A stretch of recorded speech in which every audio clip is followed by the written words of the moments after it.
Olá, sejam todos muito bem-vindos. Eu sou o professor Guilherme Alves de Melo Franco, especialista em Direitos Material e Processual do Trabalho e Previdenciário pela Universidade Estácio de Sá do Rio de Janeiro, formado em Direito pela Faculdade de Direito da Universidade Federal de Juiz de Fora, Minas Gerais. Estou a desenvolver no meu canal do YouTube, Guilherme Alves de Melo Franco, Estudar Direito, um curso gratuito sobre os direitos material e processual do trabalho, que tem por objetivo o estudo da consolidação das leis do trabalho, artigo por artigo, e como livro base, os meus comentários à reforma trabalhista, Lei 13.467, de 13 de julho de 2017, lançados pela editora Juruá de Curitiba, no Paraná, no ano de 2021. Esta é a nossa aula de número 134 deste nosso curso gratuito sobre os direitos material e processual do trabalho. E nela estaremos a desenvolver nossos entendimentos a respeito dos artigos 410, 411 e 412 da Consolidação das Leis do Trabalho, que continuam a jornada jusoperária brasileira a respeito dos direitos do menor empregado. Neste sentido, diz o artigo 410 da Consolidação das Leis do Trabalho que o Ministério do Trabalho e Emprego poderá derrogar qualquer proibição decorrente dos termos instos no artigo 405, já estudado, quando as condições de trabalho deixarem de ter caráter perigoso ou insalubre, ainda que parcialmente. Ora, esse artigo nos diz que o Ministério do Trabalho e Emprego tem condições de derrogar qualquer proibição decorrente dos termos instos no artigo 405 da Consolidação das Leis do Trabalho, naquele inciso primeiro que trata da proibição do trabalho do menor em ambientes eivados de insalubridade. Neste sentido, o Ministério do Trabalho, sempre com laudo prévio pelo órgão responsável pela medicina e segurança do trabalho e ainda com autorização judicial, portanto, não pode só o Ministério do Trabalho e Emprego derrogar qualquer proibição decorrente do trabalho do menor em serviço insalubre, mesmo que constatada que não existe mais o caráter perigoso ou insalubre, ainda que este caráter perigoso ou insalubre tenha sido minimizado parcialmente, sem que haja um prévio laudo neste sentido, efetivado pelo órgão responsável pela medicina e segurança do trabalho. E ainda assim, além deste laudo determinando a inexistência ou a parcial mitigação do caráter perigoso ou insalubre do ambiente, deve ainda o Ministério do Trabalho ter uma autorização judicial para que aquele menor possa executar a sua prestação pessoal de serviços ao seu empregador naquele ambiente de trabalho anteriormente nocivo à sua rigidez física, por força de perigo ou insalubridade.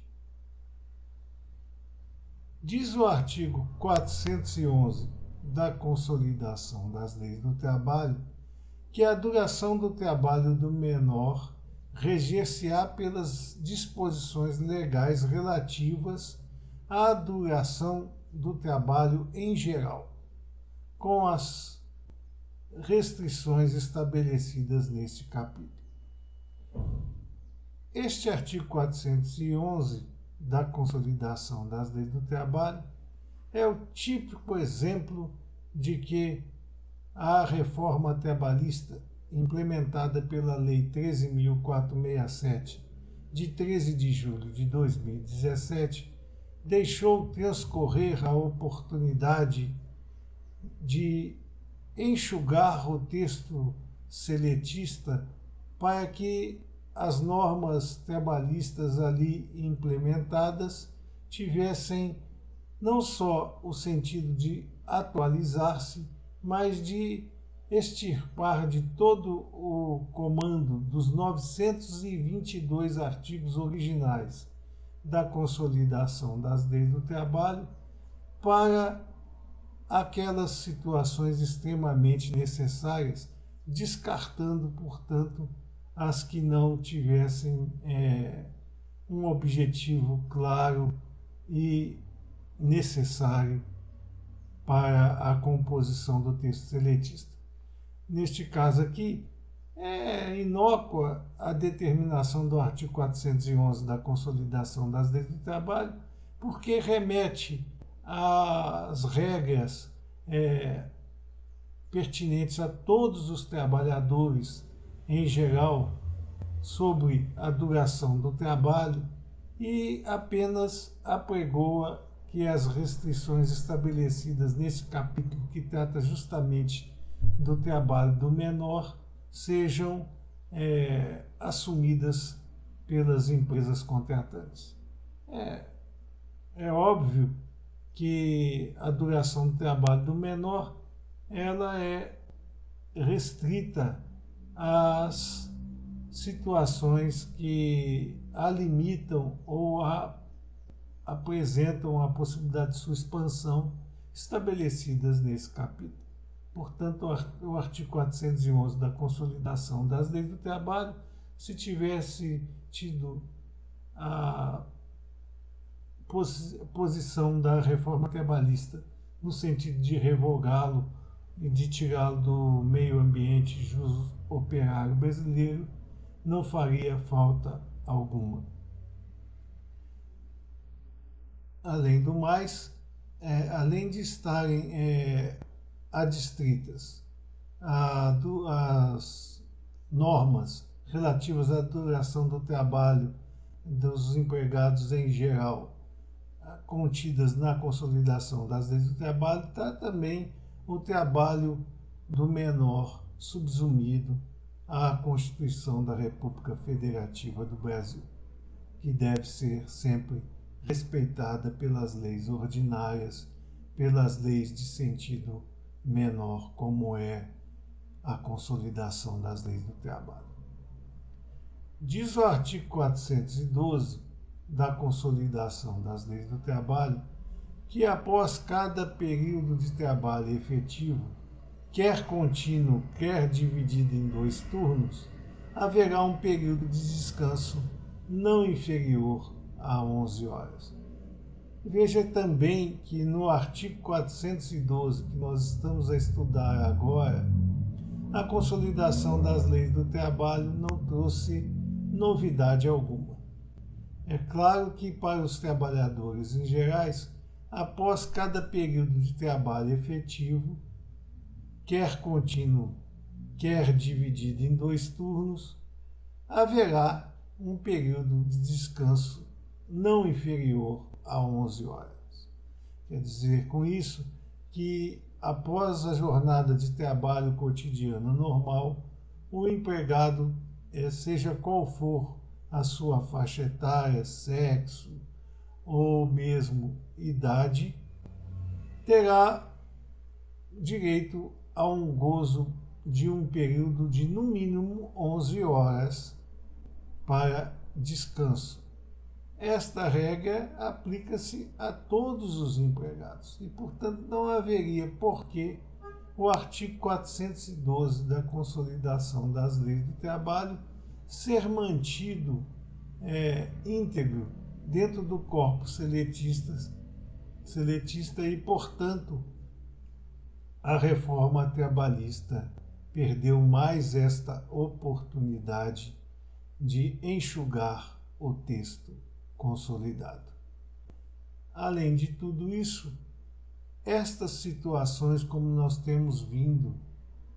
descrevendo ao longo de todo este nosso curso gratuito sobre os direitos material e processual do trabalho,